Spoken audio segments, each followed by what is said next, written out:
بسم الله الرحمن الرحيم والسماء والطارق وما أدراك ما الطارق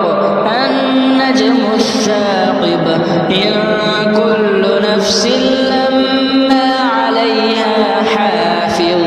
فلينظر الإنسان مما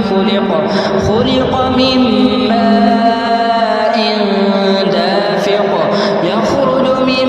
بين الصلب والترائب إنه على رجعه لقادر